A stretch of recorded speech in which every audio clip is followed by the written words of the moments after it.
Thank you so much. It's wonderful to be here. Thank you to our moderator, Senator Isaiah Jacob, and thank you for this opportunity to present this case study on empowering youth in Malaysia, strategies for addressing social isolation and mental health issues. And honored participants of this conference, I've learned a lot from the different presentations and the speakers, and to learn all about the Sustainable Development Goals and the SSEs. I'm learning new things through being here from all of you. So this has been a wonderful opportunity. Thank you.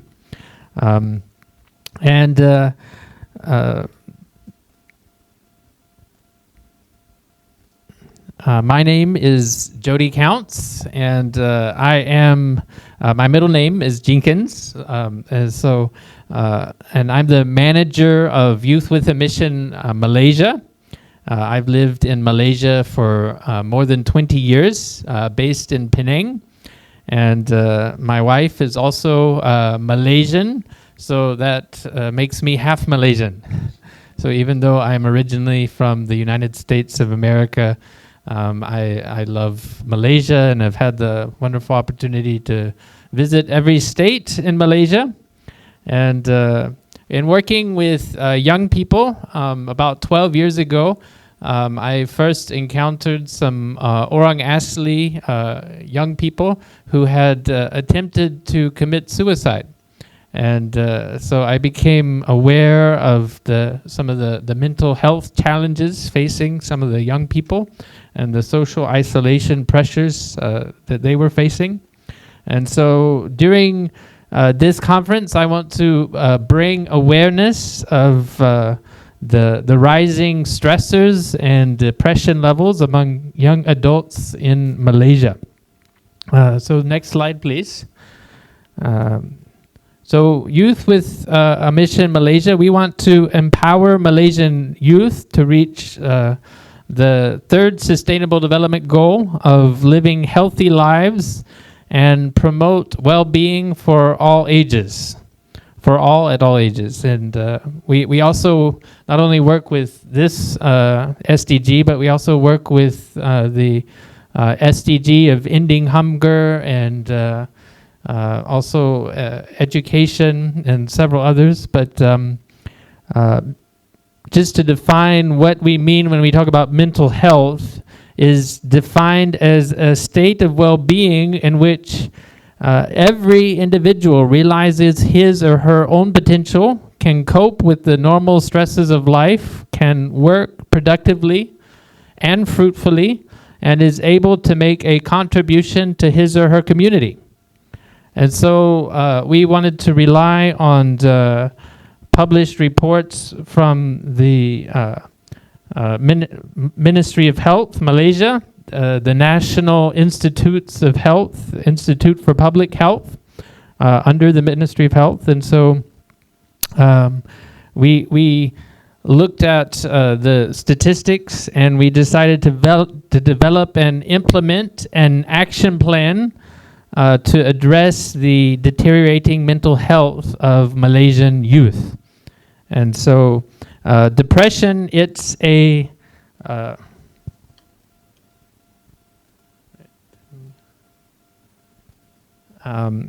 depression is a state of low mood and aversion to activity.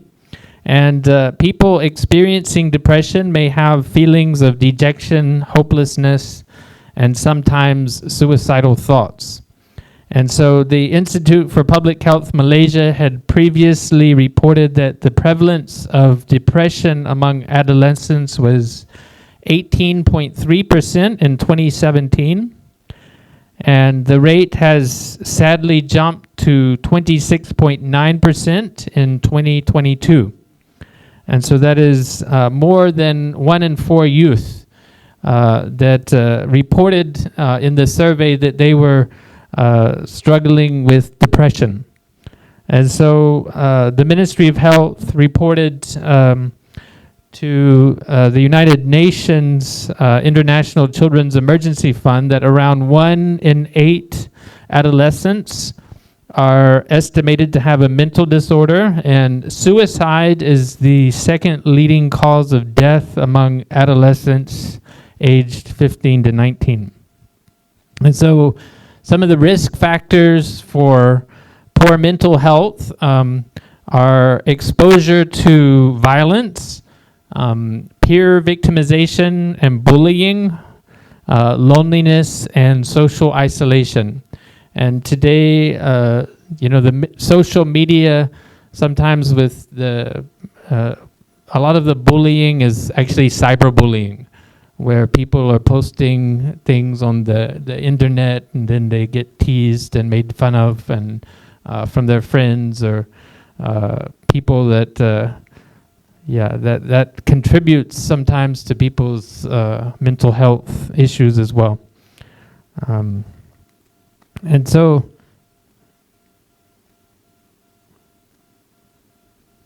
the rate of attempted suicide was 6.9% in 2017. And the 2022 survey reported a rise in the rate of attempted suicide to 9.5%, or 1 in 10. So the rate sadly went up, and those are sad statistics. But we want to reverse the trend. So this is a heavy topic, but we want to turn that around and reverse that trend. And so one recommendation from the Institute for Public Health Malaysia to address this is to strengthen adolescent coping skills and resilience through interactive health promotion activities. That was a recommendation from the Institute of Public Health, and so we considered that recommendation. And another recommendation that was found in the survey to reverse the trend was to focus on reducing stigma of mental illness among communities. A lot of times there's a lot of stigma associated to people. They think that if they get called crazy or there's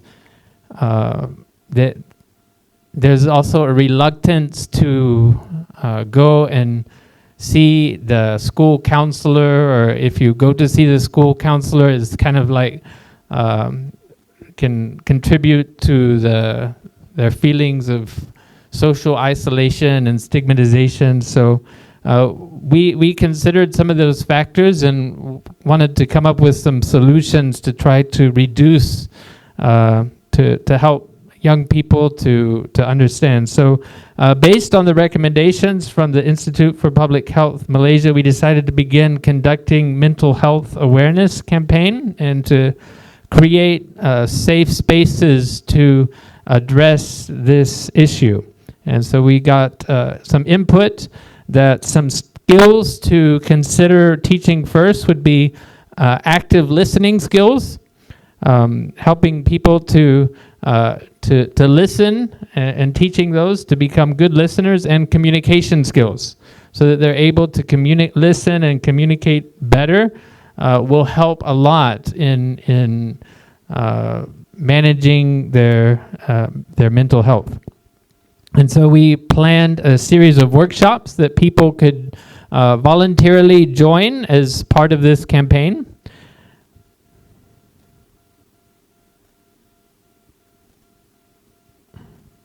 And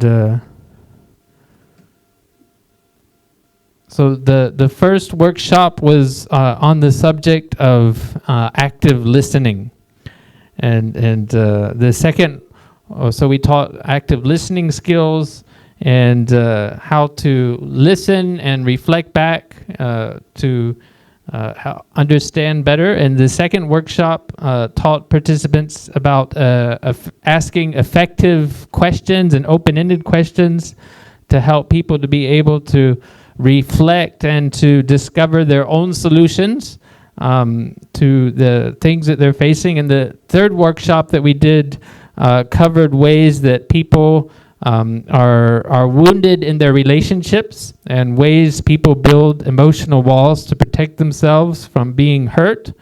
But it also the way that people isolate themselves from other people. And the fourth workshop that we covered the topics of resentment, bitterness, and unforgiveness. And it was surprising to us that that was the most popular workshop that we conducted. And we also help people to understand and have a better self-esteem for themselves. And so those who attended the workshops that we did in last year in July, August, and September, they reported that the workshops were good, they were comfortable, enjoyable, and relational. And so participants in our future plans is that those that participated in the workshops will be asked if they would be interested in sharing their experiences and stories to further develop a mental health campaign for more people. And we plan to find ways to make sure that those who participated will participate, can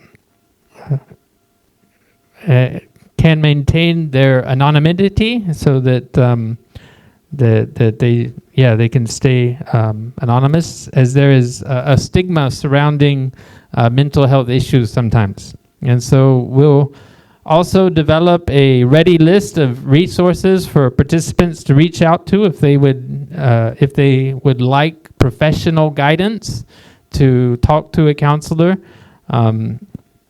Because it's difficult sometimes for people to talk about mental health issues, and many people will feel uncomfortable whenever they're have someone who's sad or depressed or angry or going through these issues. And so many people may be unwilling or able to do so, but providing a safe space and a list of resources that they can gain access to through the campaign, we hope to be able to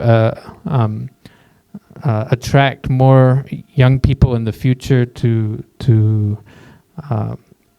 join into this program. So much remains to be done to empower Malaysian youth to reach the third sustainable development goal of living healthy lives and promoting well-being for all at all ages. And we acknowledge that our journey towards achieving sustainable development goals that pave the way for a brighter and more inclusive Malaysia encompasses not only economic advancement, but also the holistic well-being of every individual. And so we look forward in anticipation to to your questions and the discussions that lie ahead. So thank you so much for this opportunity, and very grateful. Thank you, Judy, for wonderful things. The stress, mental, is a major problem in our country. It's not only for the youths, it's also for the adults also involved in this stress. So later we'll discuss more on the things. So I will go to the second person. I would like to call Dr. Pang Ji Jin. Okay, thank you. Good morning to all. Thank you, YB, for moderating this session. All right. First slide. Yeah, my topic is on recapping self-advocacy and leadership development with quality of support for youth with learning disabilities in Malaysia. Yeah, this is a sharing of my personal experience working very actively with young people with learning disabilities, intellectual disabilities, and autism for many, many years. So I've been supporting them. So yeah, these are the skills that we have more than 20 years actually. We have been training the young people with learning disabilities on. These are the self-advocacy skills that we focus on. how to speak for themselves, and staying informed, knowing their rights, finding support, problem solving, self-determination, and asking for help. All these are ongoing since the start of self-advocacy movement in Malaysia. So it started in the late 1990s with by a missionary from the UK, the late Reverend Peter Young.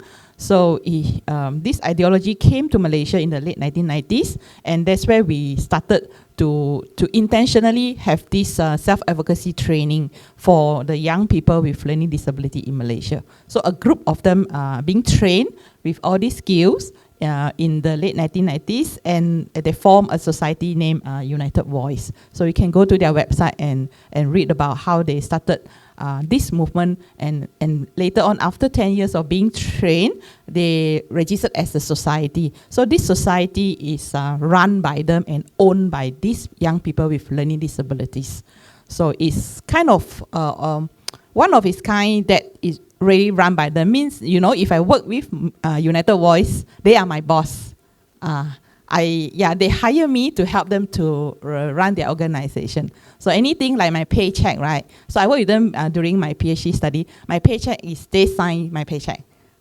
So if I, if I don't, perform well, they can decide that maybe you can, they can end my contract and so on and so forth. Right, so like I was interviewed by them during the recruitment and all these things. So this self-advocacy movement had really given them a chance to lead and a chance to be leader.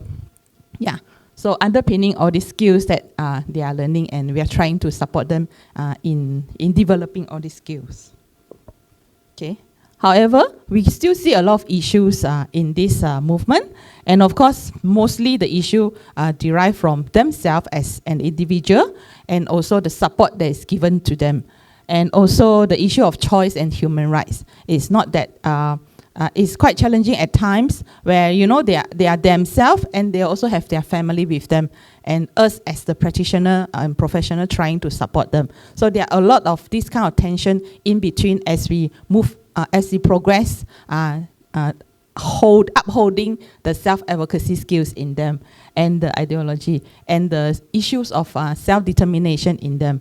So it's always a process of trying to build up their advocacy skills, but with the understanding that these are the issues that we need to, try to work out and see how to support each other better. And always there's this partnership between us and them and the family at some point. Okay, so leadership development, so we, after learning a lot about self-advocacy, actually there are also comments from the parents say that nowadays my children come home and argue with me so much. What do y'all do? So actually for us as, practitioner, actually yes, that's actually this is what we want to achieve.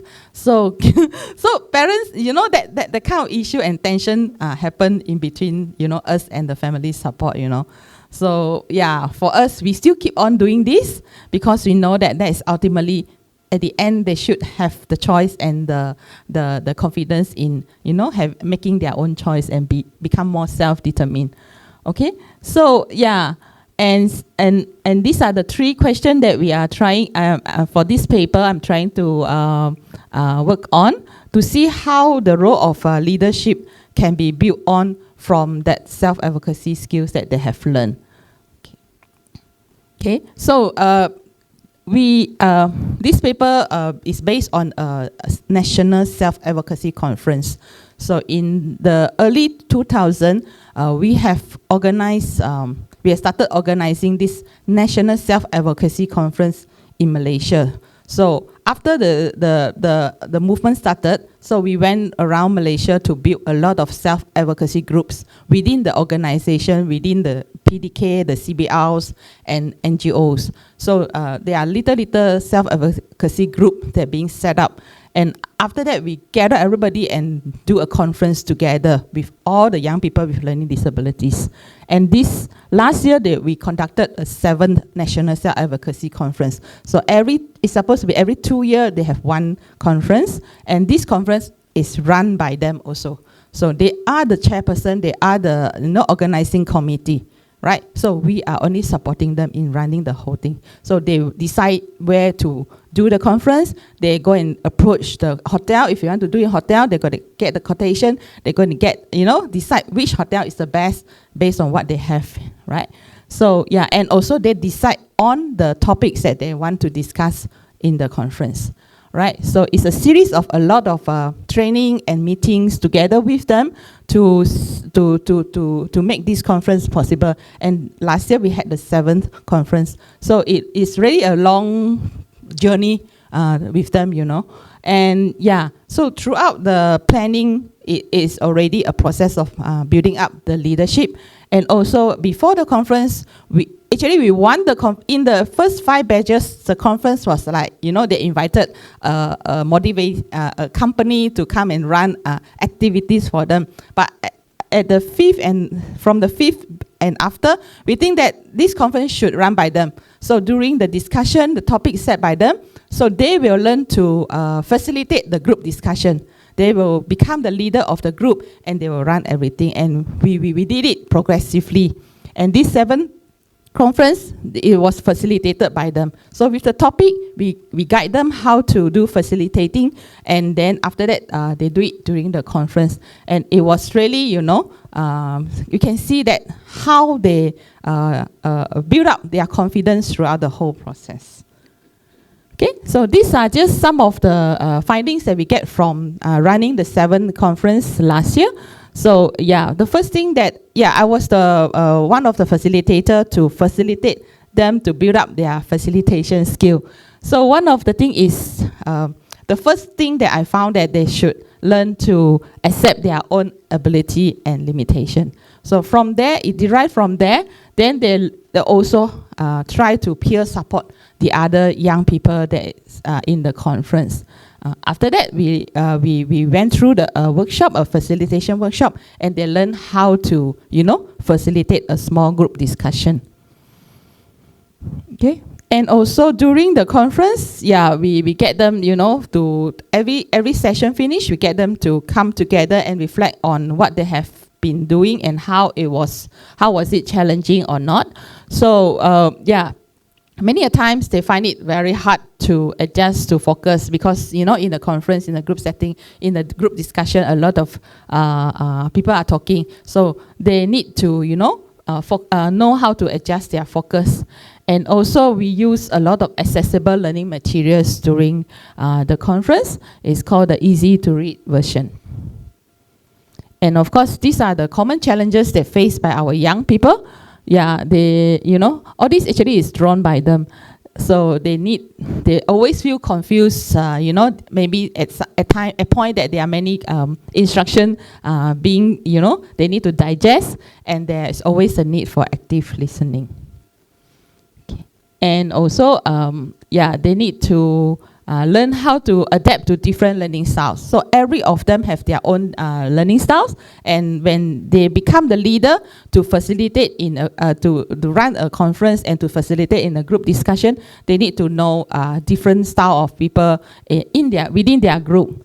And at times that they really find stuck, so they need to know how to acknowledge and get support from the others, and even among themselves. So this also gave them an opportunity to build up their team and to know how to work with others as a team. Okay, so these are just some of the key points for us to rethink how we can support our young people to become leader among themselves. And sometimes when we talk about self-advocacy, we can see many storytelling being shared by the young people, and always very amazed, and people get overwhelmed by their personal stories. But I think this is something that we need to rethink how we can move them towards the next level of leadership development. You can see many personal stories of them in our community. So what's next for them? And also how we as the practitioner can provide quality of support with them. So every one of them have different needs and how we can, understand their need, and how it's a two-way thing. So how we understand their need, and at the same time, how they tell us what they need. So most time we will make a lot of assumption, but actually that's not what they want. So they have to have the self-advocacy skill to be able to tell us, and that is where the collaboration takes place. Yeah. And yeah, how we, as if we want talking about building inclusive community, how this kind of collaboration can be meaningful between them and us and the whole community, right? So I think I end with one little video of young people who he has presented in the Kuching conference, and this is what he said. And this is the leader that we are trying to build for this group of MySDG conference. After sharing, I'm feeling happy and thankful to my supporting friends for encouraging me to attend this conference. I also become a more confident person, and I hope to have more speeches in the future. Thank you. Building inclusive community. Okay, thank you. Okay, thank you. Welcome any question if you have. Thank you, Doctor. It's a wonderful things. But to train or get a leader to train, especially children with disability, is very tough. It's not an easy job. So I really salute all those involved on this program to train the disabled children. We saw the video. I met this person in Sarawak. I really touched by the improvement on him, and I really salute all those who are involved in this training. People are looking very negative when we see especially autism children's, where they are looking very bad, very negative way of they think they are nothing, they can't do anything. And that child, that person, he was give a speech, and then after the speech, okay, speech, I was first thought, speech anybody can write and give to him to speak. He did, maybe it's done. But on the spot, people question, and he answered 3 questions.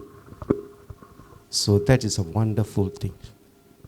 So I really salute and I really encourage this kind of program to the whole nations in Malaysia for the special able people to follow, and like what doctors say, it must be 2-way, it's not 1-way. That means the parents also must involve. It's not only the teacher or the leaders, but it's also involve the parents. So without going further, I just want to call the third person, Miss Joylene, for your praise. Thank you, YB, for moderating this. Good morning, everyone. I'm Jolene here. I'm representing a faith-based non-profit organization called Malaysian Care. My topic is inclusive education for indigenous children with disabilities in rural areas. YB has already met my co-worker, Joanna, and also the protagonist of my case study, Puan Inatangan Holabo in Sabah last year. So both of them are great reference for me to write this case study. At the same time, also very enriching to have know about this project as well as the people of these studies for me as well, even though I have not met Puan Inatangan myself face to face, but I met her on Zoom, and to get the story from her, and I hope it inspire you today in terms of how we see one of the banner in the conference says from beneficiaries to SDG champions. And I really like that tagline because I really see that in her as well. So without further ado, these are the people involved in this in Kampung Timok in Sabah. The one in blue holding a child is my co-worker Joanna Andreas. Give credits to her. And on the top, you can see in the middle, there's a petite lady in blue jacket. That is Puan Inatangan Holabo. So these are the people involved, including Protestant Church of Sabah, PCS, in the work of setting up a kindergarten in Kampung Timok, near to Kudat, in a village of about 400 people in this place. So they set up a kindergarten across a span of few years' time. But how did it started? I think I'm inspired by how it started, and it still go on today. Yeah. So the SDG Goal 4 is our basis in terms of writing this case study, that all child would have equal access to quality pre-primary education in early childhood development. So the preschool is actually preparing for children for primary school education.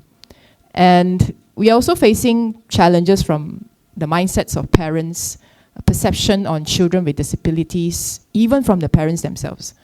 So, and also, as you know, in the rural villages, there are limited facilities, yeah? And the infrastructure as well would actually hamper the effort to fulfill and to meet the needs of children with disabilities as well. So we also emphasize on target 4.5 that there'll be no discrimination in education.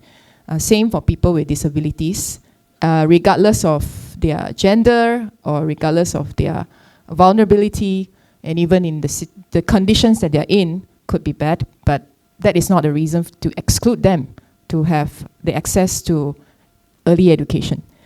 So in Malaysian Care that I serve in, we actually hold on to these values a lot. And coming to 45 years this year, children with disabilities, adult and young adults with disabilities is one of the core services of our work to disability inclusion. Yeah. And for Puan Indah Tangan, actually, I knew it from her, is that actually her observations are very crucial to the start of the work on how she pioneered through, because she found out in a village that even a 9-year-old child didn't know how to read or even write their own name. So that is something that touched her and moved her to take the opportunity to just start something very small on her own, which is, there's a church in the village, so she's the church Sunday school teacher, and she take the initiative to have children to learn about basic literacy, basic learning about numbers and all that. So that is how she started in a small setting, started with very few children. And later on, of course, she has already done home visitations to parents, with especially those parents with children with special needs. And to find out that, that parents have, even in the Sabah village, they usually will isolate the children with disabilities in their house. It kept them at home and hardly any socializing. And thinking, and some of them thinking that, some of these parents think that children will naturally be able to learn when they move into primary school at age 7, standard 1. And so they probably just left the child's learning at that early age unattended. So that is what moved Puan Indah Tangan to actually do the home visitations and to connect with the parents, and hoping that she could also, she will also teach the children in the home, and to show the parents that actually the children, even though with special needs, they have the ability to learn. Yeah. And more so for those who are typical children as well. So they don't have to wait until they're age 7, go into school. And the transition can be very hard, because when they don't have pre-primary education, going into school at age 7, standard 1 is a difficult transition, and they may drop out as well. So retention can be a problem in the government education system for these children from the rural areas. So the church actually moved on to see that there's a need to set up early childhood education kindergarten. So that's how the whole journey started. And that's Puan Indah Tangan, who wear in pink. And she was actually, Malaysian Care as a non-profit organization only went in for capacity building, doing trainings with the participants who are known as the early childhood education teachers. And Puan Indah Tangan actually came in to attend the training. There are a few rounds of training for teachers to manage inclusive education classrooms, behavior management. All those are actually part of the training that she has attended. But what amazed me and my co-workers was that because after you learn the knowledge, it's not necessarily that you're going to apply it. So what actually surprises is that when my co-workers visited the site, which is Kampung Timok, and visited the church, church-based kindergarten,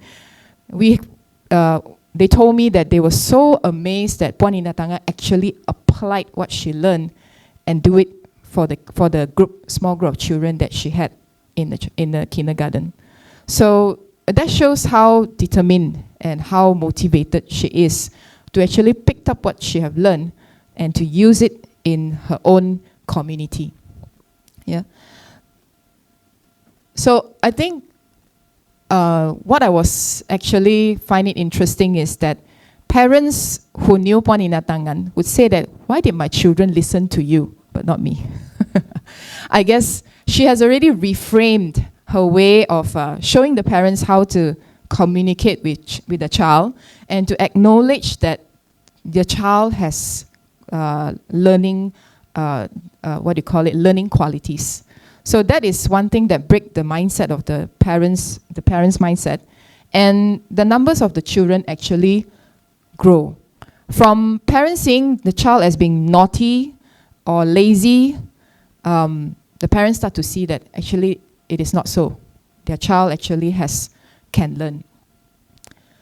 But of course, it is not without challenges. Like in the process, starting from the whole thing actually can start around circa 2015, year 2015, and by now it's already 8 years. So within that time, a lot of challenges that they had to go through is that when they start small, there are limited resources. Reading materials, they have to DIY their own materials. They don't even have a printer at that time. So everything is manually done. So that is one of the challenges that they had. And another challenges that I've mentioned already is the parents' belief that they will naturally learn when they've gone into primary school. Okay, that is something to look into on parents' perception. And number 3 is that space issue. So from about a small group of 8, the numbers grew to 24, and space becomes a problem. From the small place of Sunday school, they have to move into a bigger place and then find it that they need even more bigger after that. Because the age of the children is also growing. Like from 3 to 4 is one class, 5 to 6 is another class. Yeah. So the issue about economic factors also is one of the issues that affecting them, is that parents could not afford to pay, even though it's only 15 ringgit a month. For us, 15 ringgit is to buy a Starbucks coffee, right? So these are common constraints that face rural areas.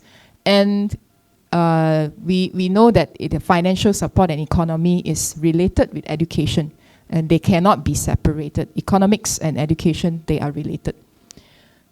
And of course, when during the process, there's a lot of discussions with the church community and the village community and the leaders of the community, including Puan Inatangan herself, regarding about if you're setting this up, the kindergarten, who owns it and who runs it, who manages it. So the community ownership and the management of the kindergarten, along the way, there's a lot of discussions, and it can be debatable.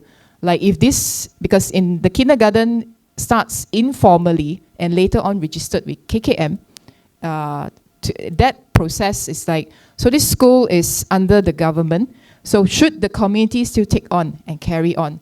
So different people may have different views and opinions about this kindergarten is actually owned by government or by the village themselves. So there is some form of debatable discussions along the way. Yeah. So Puan Inatangan herself, having pioneered the kindergarten herself, I think from my perspective as someone who wrote this study is that community ownership is not something natural, but is to strive to maintain, to remain it to be people-centered and community-centered. So it's something that different people have different views. They thought that, oh, so this is, it's already registered with KKM, so the government should take ownership of it. It becomes, the thought of the people in this process. So I will move on to the role of the stakeholders very quickly. We are, to have this seeing the kindergarten set up in the village itself, there are different actors involved. And Malaysian Care is only one of the actors in this process. We are involved in trainings and capacity building. Of course, the church is one of the actors as well, having this vision to start it out, the work to meet the needs of the community. And politicians are actually involved to fund the kindergartens, building it bigger. Parents and children with special needs are important key stakeholders in the process. So what are my lessons learned as I write this, even though I'm not a direct practitioner involved in this project, is that building inclusive communities need a community champion. There's a driver that is involved in it. And only from the community itself, it can actually be sustaining. We don't talk about the financial factor first or the political factor first, but we indeed need a driver and a champion within. And spending time in challenging mindset through practical actions. Very clearly, I see that in Puan Inantangan in herself. She practiced it, she used it, she involved herself in it, and then she influenced others to come along with it. One of it is that when financial is scarce, but the parents are able to provide food for the kindergarten children every day. So they can't give you the money, but they can give you food because they do a lot of other farming and all that. So they can, the community sustain itself in that way, but not necessarily monetary terms. And building communities through community mobilization, finding solutions and resources together. There are more that I didn't mention is that they have sourced for government grants to fund the school, and they do fundraising within the village. Fundraising event, we're using the seed grant and do fundraising, and they keep the school going. Of course, PCS has played a role in reaching out their networks to get more sponsorship for the school to run. The multi-stakeholders approach, as you can see that there are a lot of people involved in it, and also parties, including the government and the village, and even a religious institution can be part of this, achieving the SDG goals. Yeah, thank you for your attention. Thank you. It's actually remind me those days, the year of the earliest 70s, 80s. Nobody will speak about the disability. They not bother. There's no big issue on that. When I was that moment as a disabled, my parents keep me away. So one day, one of the pastor came to my house. Then he spoke to my family. Then from there he took me to the kindergarten. Then from there I learned a lot of things. So today I'm here as a senator. It's because of the day, the actions taken. That's very important.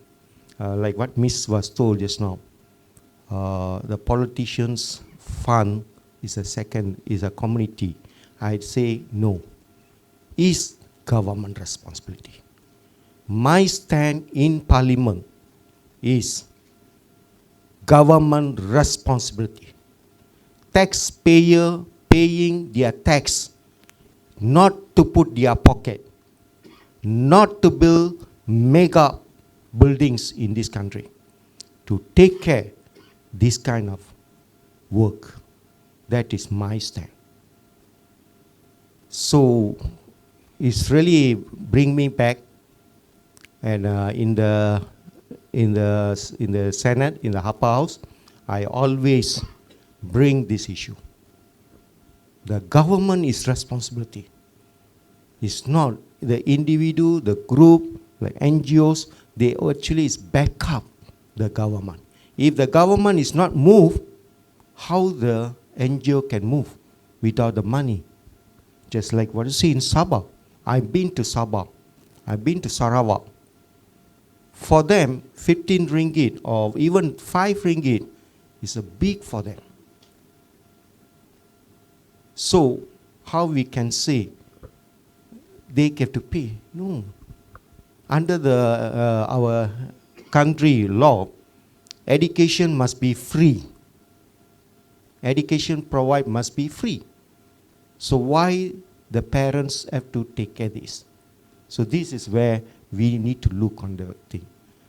So on this portion, I will make sure in Parliament, I will fight for my community to them a better future for them.